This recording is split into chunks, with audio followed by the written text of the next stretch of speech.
Hey everybody, welcome back to another episode of You Haven't Seen That Podcast, or YHST for short. I'm Isaac. I'm Elva. And this is a show where we cover movies on the growing list of films and ask people asking us the questions. You haven't seen that? Intermission edition once again. Put some stank on it.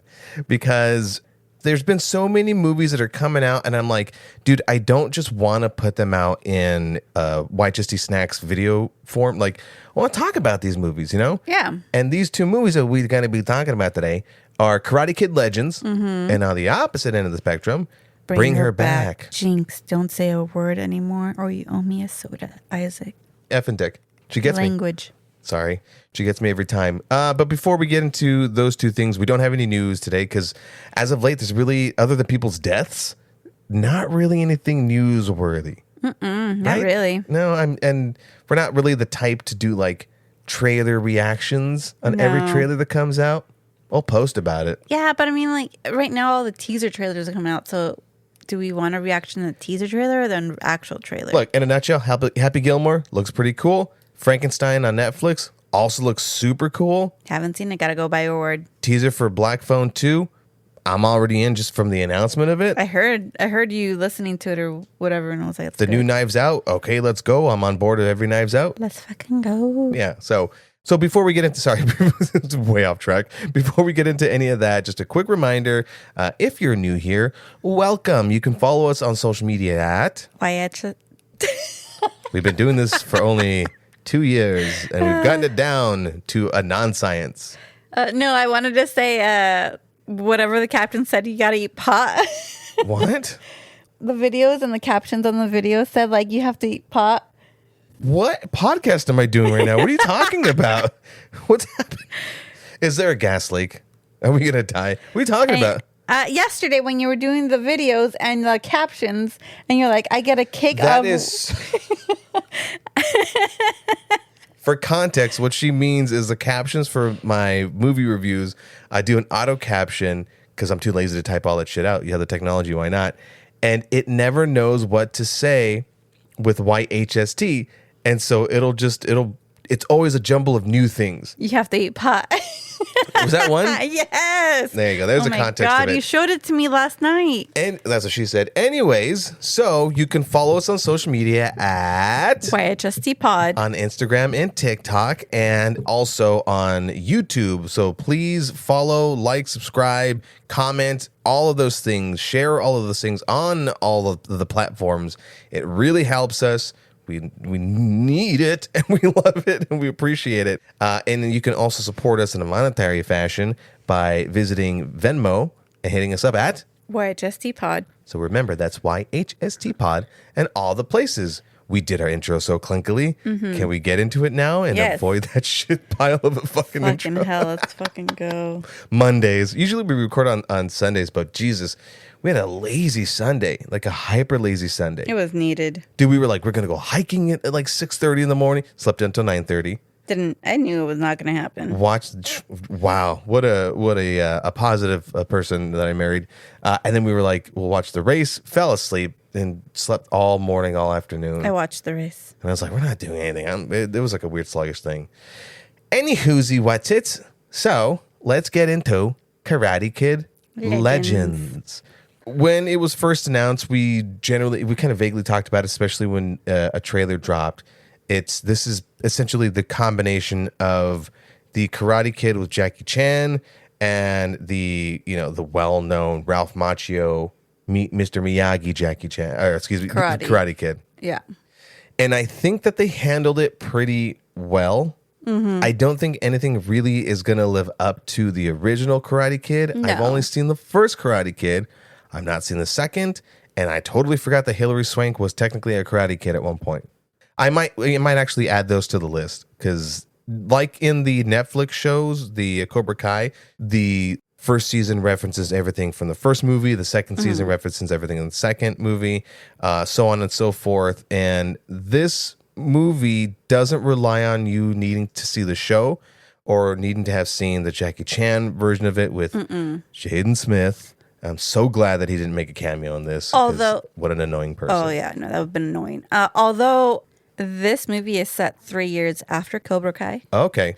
But the story of this has no relations to the show. It doesn't have anything to do with the show, but they also delayed the movie to align with Cobra Kai ending. Okay. I know I can appreciate that because I fell off of Cobra Kai. Like it was fun, it was cool, but it was doing this thing with the actors, and this I'm not trying to shit on them, where they felt really Disney actors, you know? It was that kind of acting that was just too put on, even though a lot of them went on to kind of do bigger, better things. Like the lead kid went on to be Blue Beetle when I thought he was perfectly fine. But this Karate Kid is surprisingly really fucking awesome. No matter what we thought about the rest of the movie, you know, the story or the setting or whatever, like just straight out, what I can say with full confidence is that Ben Wong was badass. He comes from a little bit of martial arts background. He comes from a little bit of dancing background, and all of that fucking shows. Yeah, 100% shows. So whether he's going to, you know, go forth and be our next kung fu dude, like passing the torch from Jackie Chan, I don't know, but he was believable, and he didn't have that air of any kind of like Disney actor. You know what I mean? Like he was sincere as best he could be sincere. I did like that they didn't make him want to be friends or be a little bit too eager in a way. Yeah. With connecting, like he was just like, I'm just here. Like I moved, I'm here. The formula of any Karate Kid movie is a fish out of water, right? You know, the Karate Kid in mention moves to a new location, has to make some friends, bumps elbows with some of the local bad guys who just so happen to know karate as well, and then, you know, fun 80s 90s Mumbo jumbo ensues.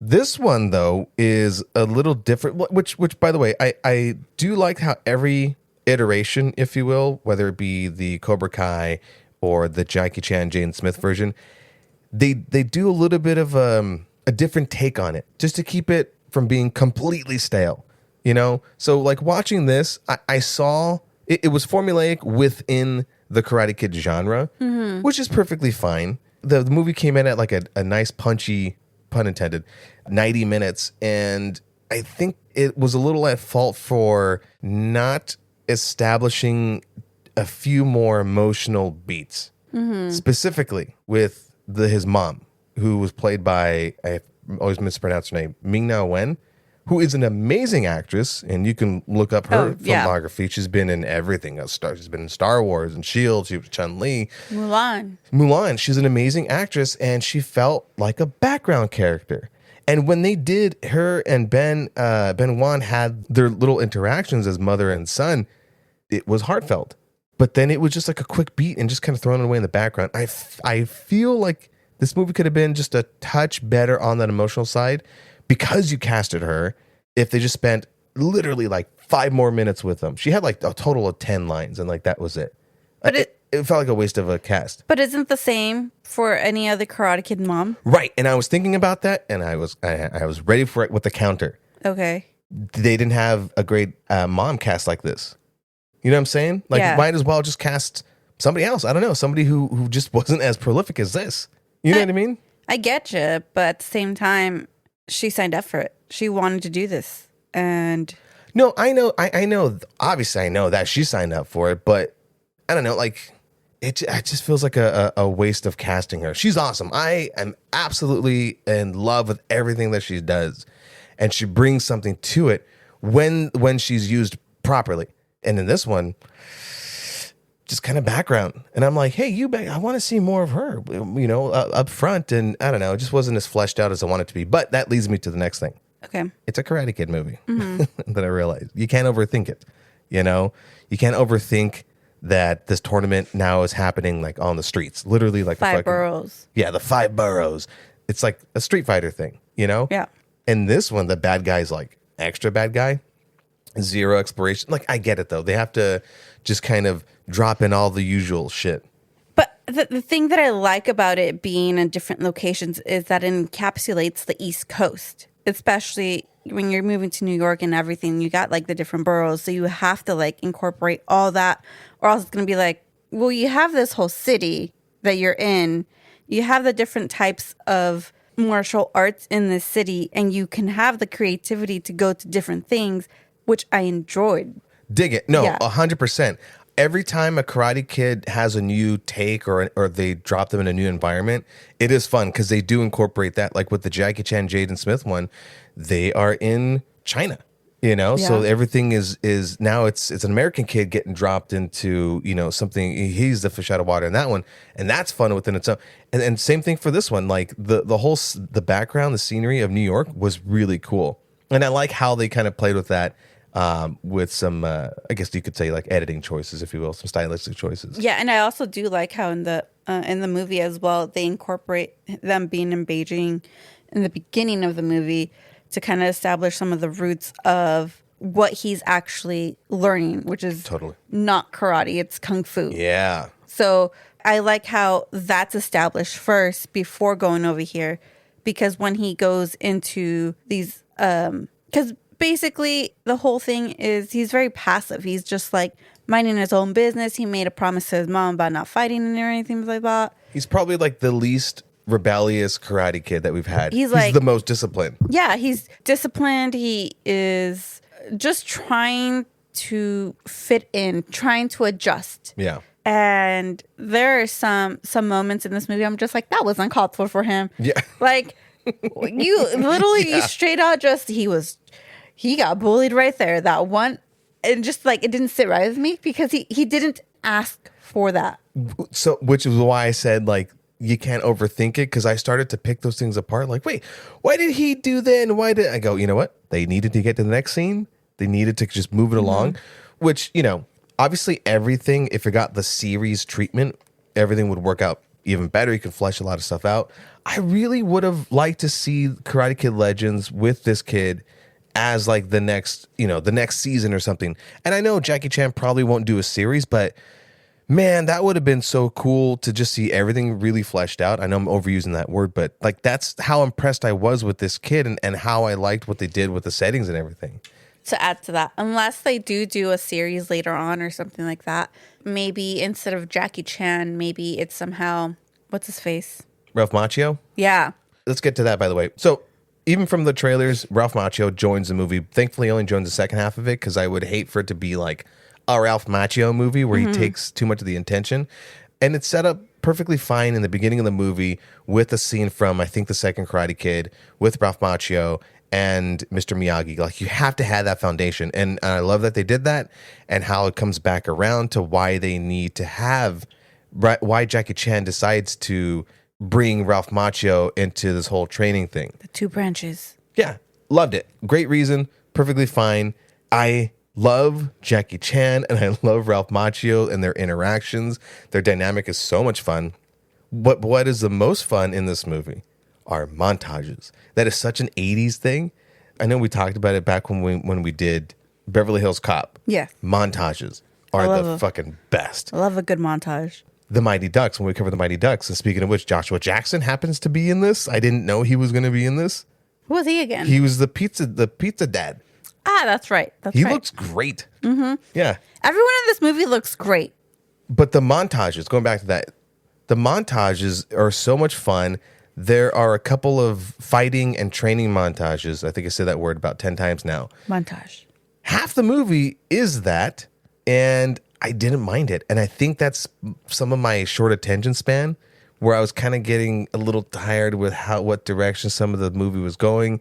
And then just had a lot of fun with like just a series of training things and techniques, which then leads me to the next thing. I think this is the first Karate Kid that actually knows how to fight prior to being trained. So my problem with it was like, holy shit, this kid's a good fighter. How much of a badass is this, this bully, this bad guy? Evidently a real badass, also an asshole. Yeah. But I don't know. I felt like there was a little bit of some disproportionate power levels going on. But again, I can't overthink it. But then you brought something up that you said he can fight, but what they set up with his brother dying and stuff, it's because he got the yips. He got the fucking yips. Either you freeze, whatever the other actions are of it, but he froze. Freeze, fight, fawn. Okay, I don't know. I'm gonna let you hang on that one. But yeah, he got the dips, and that's completely fine. They do go into later on, I think towards the middle-ish, endish of the movie, they explain the whole brother situation. And then that kind of gives me, like, for me, that gave me more perspective of, like, why he wasn't willing to be going after that guy on the other interactions that they had. Yeah. So instead, it was like, no, I'm just going to leave it alone. Like I said, the reasons were said in there where you're not, if you pick it apart, you get a little bit annoyed at it. But if you just need a movie to go check out, literally a popcorn movie, and you want fun karate fighting scenes. The comedic beats in this movie. I don't think anyone in the theater was like not laughing. As soon as I saw, what's his name? Wyatt Olef, which you would have seen in It. Yeah, I remember him. Dude, he holds like most of the comedic beats that I thought was a lot of fun. And it's also nice seeing Jackie Chan coming back and doing movies. And I know he has a couple other movies lined up that he's like said in interviews that he's either waiting for a script or the script is given and just waiting for them to shoot. Or he's like in the middle of doing these movies where, what was in that one interview where he said like, before I could do 3 kicks, but now I can only do 1 kick. And I'm okay. and then he shows the interviewer that, I guess whatever movie he was currently working on, that he like smashed up his knee. Oh, yeah. It's all bruised up. I mean, the guy, how old's Jackie Chan? The dude's still doing his own stunts. And he, he says something that is so fucking poignant to a lot of these action films, which is, I started, I could do 3 kicks and then 2 kicks and then 1. But as long as it's me doing that 1 kick, that's what people want to see. And we've joked about like if and when the Oscars finally have the stuntman category, that even if there isn't a movie that Tom Cruise and Jackie Chan can get an award for, those 2 guys better be presenting, because those are the 2 last people that are super proud of doing their own stunts. Oh, definitely. Especially 71 years old? Yeah, he's 71. Oh my God. It's amazing. Good for him. How old is Tom Cruise? I can't even do 1 kick. I'm 35. Tom Cruise is 62. Still doing their own stunts. Good for them. Good for them. Good for them. All right. So I didn't actually talk more on Karate Kid than I expected us to talk about. All right. I want to slow it down and talk about Bring Her Back. Dude. Because this movie slowed everything down to let you feel everything that our 2 leads are feeling, which is discomfort in so many ways. This is from A24 Studios, Bring Her Back, from the Philippou brothers, who did Talk to Me, which was one of my like first reviews or something like that, 2 years back. And we recently revisited that with my sister Pearl and the kids. They're like, what do you want to watch? It's like, you know what? Put Talk to Me on. I haven't seen that in a while.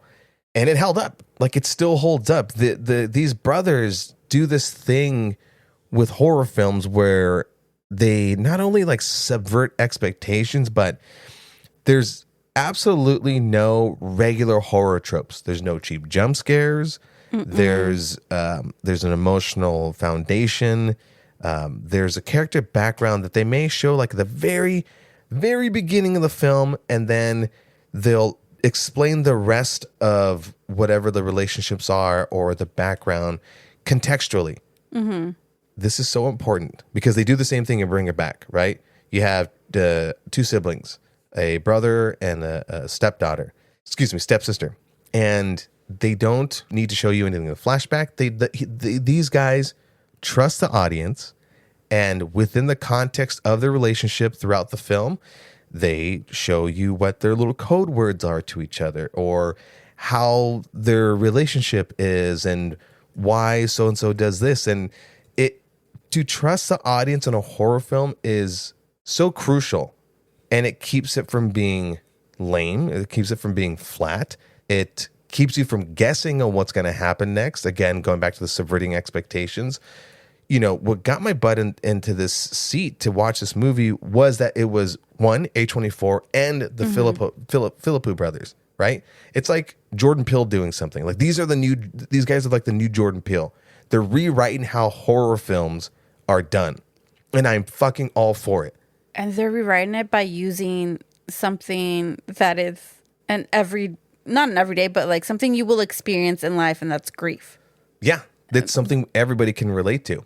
But it's not just like so and so died, I feel this way, but it's like the different Grieve differently. Grieve differently. From I resent being left with one parent would talk to me and Misty, the one that died, to for this one where you can actually find cases where this kind of grief is actually being done in crimes. Oh, you mean this Yeah. type of grief is Yeah. their motive to commit crimes? Yeah. Right? Yeah, because they kind of had like a Well, may I? go ahead. Okay, so this isn't spoiling anything. By the way, the trailer does not spoil anything. And if you're listening to this and you want to hear our review in a nutshell, because we're going to have to spoil some stuff in order to discuss it because it's so fucking well done.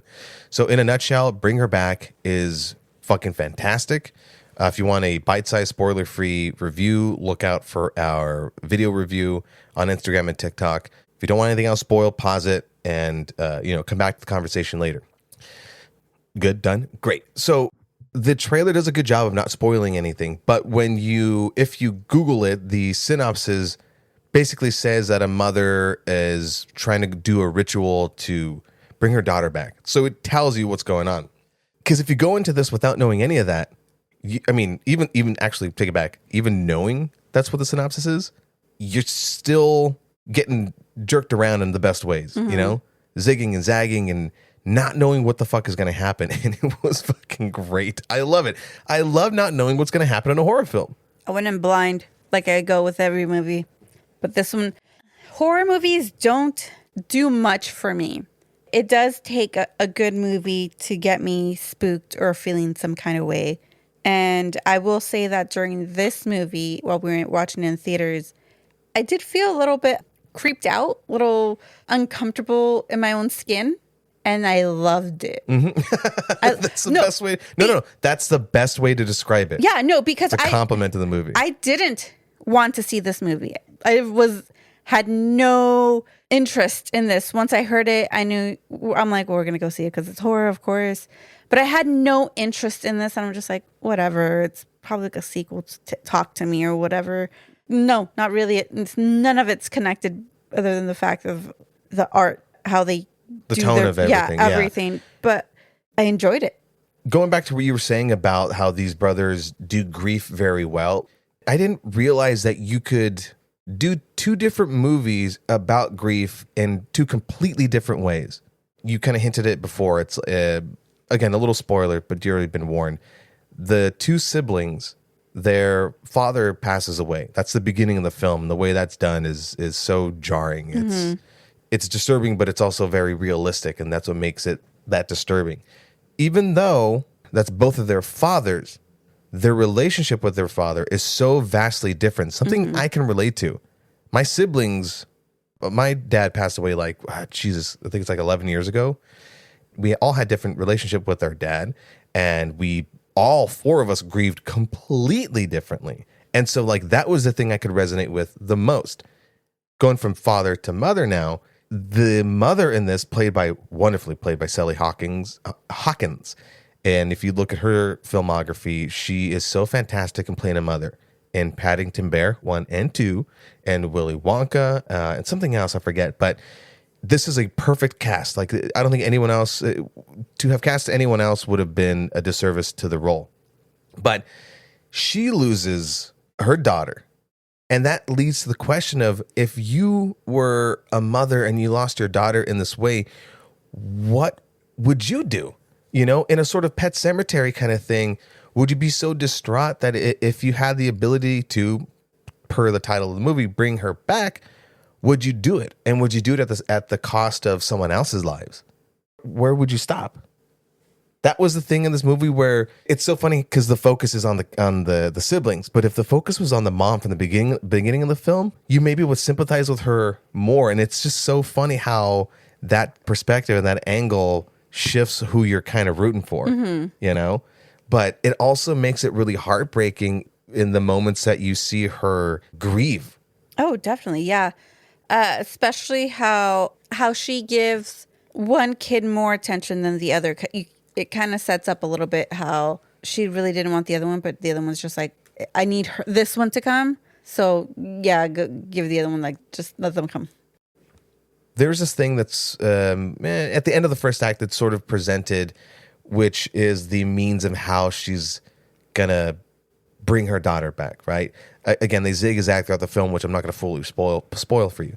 But the thing that these brothers, the Philippou brothers, do is they present something mystical, something supernatural, and they don't fucking bog you down with the how it got there, what their backstory was on them getting it. You know, it's just, this is the thing. You jump on board. We know we're in this type of film. Just leave it at that. Again, trusting the audience is so key. And so, you know, it keeps you from questioning anything and lets you just enjoy everything else about the movie. From the emotional discomfort to the gaslighting to the surprised body gore that we were talking about it on the drive home. The thing that made the gore work so well was a lot of it was like self-inflicted gore. It was not my cup of tea, but I watched it and I learned that I don't like that. But or it just makes me feel more like my skin is crawling watching it, because knowing that if I were to be put in that situation, I wouldn't want to cause myself harm. It's different when someone else is like, well, I guess somebody else is causing me harm because it's in a horror movie or whatever. Usually that's somebody else is doing it to you. So you kind of just like, it's okay, whatever. But this one, there are moments where I would stretch out certain body parts in the theater and just so I could see, be like, nope, that body part's still there. Yeah. Nothing's there. But I will have to say that the music that was going with these things was amazing. And I don't know why in movies, I love soundtracks that don't go with what's supposed to be going with the movie. Oh, where it's a little more upbeat as like horrible things are happening. Like, this is poppy, and I'm just like, we're killing this fucking go. This is the we're getting this on record, correct? At that 33-minute mark, roughly. That more proof that my wife is a fucking psychopath. Yeah, definitely. You heard it here. Definitely. Yeah, no, it was like, what was it? It was the Veronicas, if anyone's familiar with that, Untouched. And it's a very poppy song, or was it early 2000s or something like that? And I love this song. I'm dancing in the seat and stuff is happening. I'm like, I shouldn't really be dancing to these things. But I already questioned myself in the beginning of the movie about something. So the boat sailed on that one. I already knew I was deranged in this movie. So I just kept dancing. And hoping that nobody would, especially the couple next to us or the people next to us, was going to see, like, why the fuck is this girl dancing to the song? Luckily, the person next to me also was bobbing their head. Oh, okay. So I was just like... Well, the people next to me left. Yeah. So luckily, I was like, they know this song. There are people. Going back to what you were talking about, like how the gore worked and why the self-harm stuff worked, is like... You're so on point about that, and I want to like emphasize that like in, you know, we love the Terrifier movies, but we're not our skin isn't crawling, or we're not oohing and awing because, oh my god, I can't believe that's happening to them.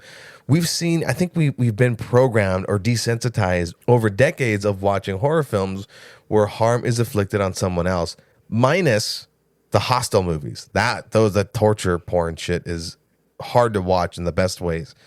I have no recollection of seeing Hostel, but I feel like I have, but I have not. But it's on my watch list now. I think psychologically, we know that you're not supposed to torture yourself or hurt yourself. And so when you watch someone doing that, knowing that like you could stop at any moment, but you're not going to because of whatever entity is doing the thing, it was so skin crawly. Not skin crawly. What a terrible word. That's what it felt like. Yeah. As like you're watching it, you just feel like my hands are on my mouth. I was like, oh my god, I can't believe this is happening. No, it just feels like your skin is crawling as it's happening. They also like fed off of a phobia of the way, like peeling your skin. Oh man, it's so good. And because of the constant discomfort. Once like shit hits the fan, because of the constant discomfort throughout the movie, when something simple like a car accident happens, dude, I'm like, I was fucking flabbergasted at that shit, man. It was so good. This movie is good. If you're a horror fan, if you like to talk to me, if you're tired of these cookie cutter fucking formulaic ass movies, dude, look at anything else the Philippou brothers are gonna do, and you're gonna enjoy this film. I mean, seriously, if you've listened to this so far, or you've gotten back, you watched the movie, you came back to this conversation, like, I really do want to hear what you guys thought about this film, because the difference of these two movies, Bring Her Back and Karate Kid Legends, is we saw them, one day after the other. But first we saw Karate Kid Legends, and we're like, oh, okay, kind of struggling to find things to talk about, like, well, that was cool, and I guess, and just kind of pussyfooting around stuff. We got out of Bring Her Back, and we're like, oh my god, okay, let's get out of earshot of people that maybe are going to go see the movie or whatever. And we were fucking bubbling with conversation about this movie from the entirety of our drive. With the fucking Karate Kid, we go, all right, 10 Even minutes. today, we were talking about this movie. We couldn't stop talking about it. It did something to my soul in all the best, disturbing, grotesque ways. Man, these guys are great. Building characters and putting them in these fucking situations that are terrible. I love it. This is my bread and butter, dude.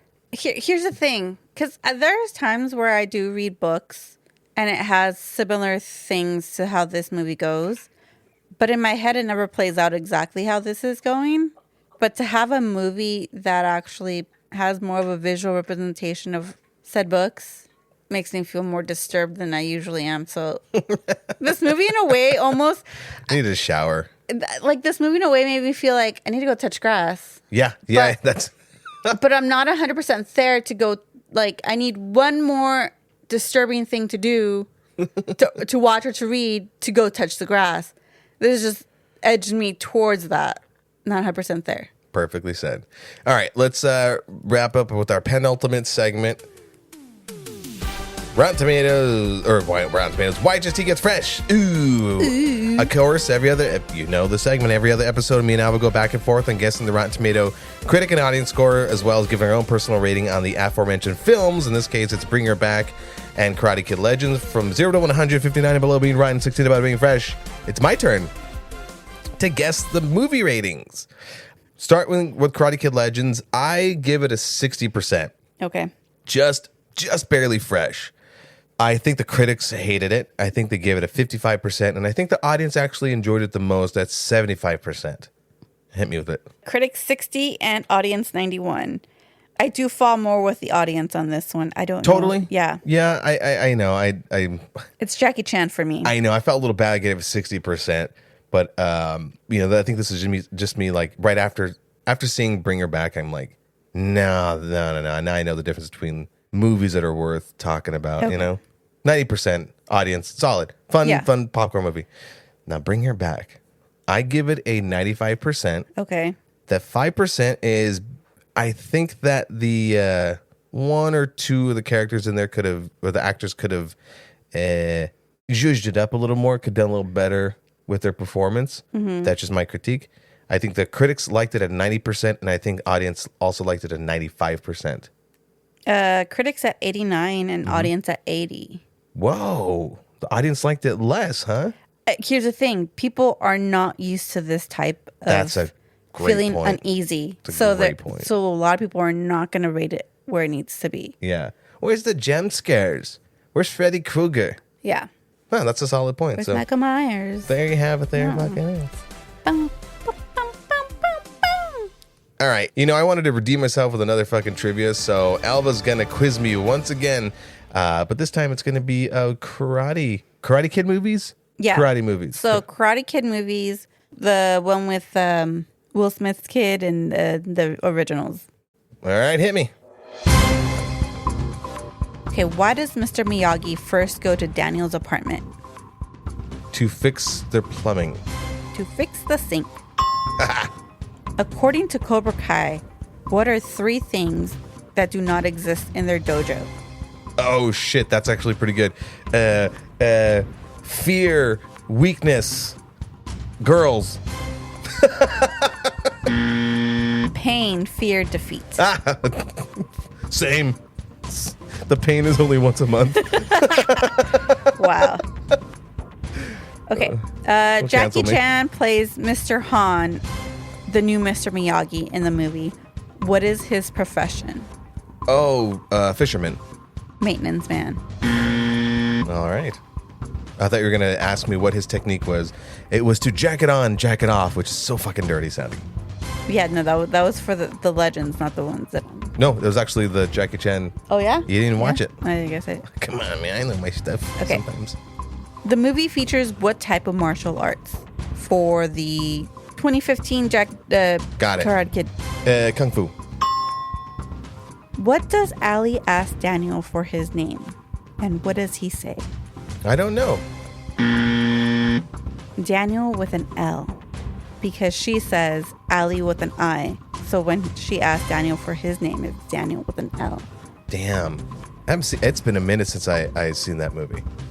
When on their date, why don't Ali and Daniel go down the water slide? Is there pig's blood? No. They don't have bathing suits. Oh, man. Damn it. It's been a fucking forever since I've seen that. Dre refers to a movie to explain what the life force Mr. Han tells him about is like. What movie does he reference? Star Wars. Correct. Hell yeah. The movie takes place mainly in China. In what city does most of the action take place? This is the Jackie Chan version? Yes. Beijing? Correct. Literally the only city in China that I know. Hong Kong. Wow. 2. What is the name of the team that Dre's nemesis, Chang, belongs to from Master Lee's Martial Arts Academy? Oh, I don't know. The Manta Rays? No. No. Was that close? No. Oh, your face. Fighting dragons. I was close. Manta Ray, dragon. Come on. Okay. Last question. What kind of bike does Daniel say he has? That's a good question. Stingray? Miyagi Turbo. Wow. Nice. Nicely done. And that's the quiz for today.